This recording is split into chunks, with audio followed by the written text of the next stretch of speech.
time goes by, and I got another call from Joey. He had a friend that had heard about our crew, and he wanted us to come investigate his house. Well, it just so happens his house is the oldest standing plantation in Texas. So we got pretty excited about it. I'm a huge history buff. I wouldn't say buff. I like history. We'll just leave it at that. History interests me. So I was interested in going to check it out. And we had a couple of friends that wanted to go with us. And obviously, the way we investigate, we don't like big groups. So we split up. We went into this house. But when we first got there, we were sitting in the living room talking to the guy that owned it. And he kept looking at his watch. And then at this one particular time, he stopped mid-sentence, stood up, went into the next room, and there's this sarcophagus in another room. And he slightly opened this sarcophagus. And we later found out, it was so odd that we didn't want to ask the dude what was going on. But we asked Joey, and Joey said that this guy's wife had passed away, and her ashes were in that sarcophagus.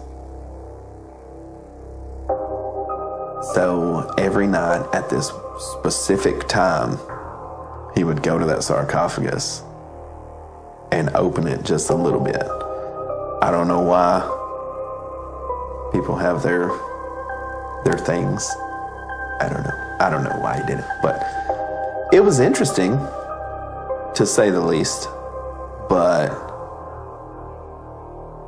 we didn't know if that had anything to do with it, what was going on in there or what. So we went into this thing completely blind, wondering what was going on, if this dude's wife was in the house with him. And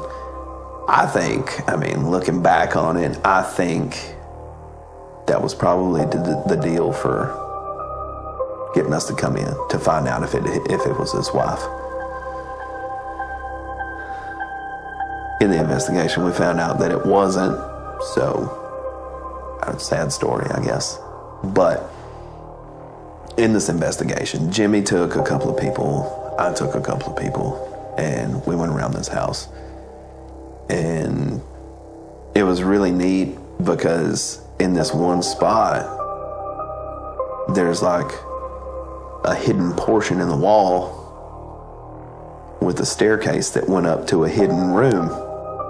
And of course, with days going modern and remodeling and stuff, people knew it was there and it had been fixed up a little bit, but you could tell back in the day that it was used to escape if something was going down. And just really neat. But we checked that area out, and when we got up in there, there was a feeling,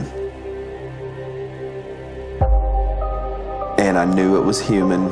And it was strange to me because I always knew as soon as I went into a house what was there and who they were. And I didn't when I came into this one. But we got upstairs and got into the hidden room, and I felt the energy. And I realized the reason I didn't was because there were so many in there. And they were all mushing together. Basically, it wasn't separated. which was odd as well, because there can be multiple things there and I can still pick it out, but all these were together-ish, like diluted, I guess. So we went into one bedroom and absolute darkness. And I was sitting in one spot and a couple other people were spread out across the room. And I realized that over in this one corner was a mother. And she was by herself. So all the energy had not diluted. I could specify what this was and who it was. So it was a mother. And I asked her why she was still here. And she said, because my kids are still here. And I said, why are your kids still here? Why haven't you crossed over? Why haven't they crossed over? And she said, because they're scared. They're scared to go into the light. And I said, so I get it. You're not going without them. And she said, yes, I'm not going without my kids. And I said, explain to them that it's not a bad thing. The light's not a scary thing, and it's okay. You can leave this world, and then you'll finally cross over, you'll get some peace. And she said, they're not ready, and neither am I. And then she left.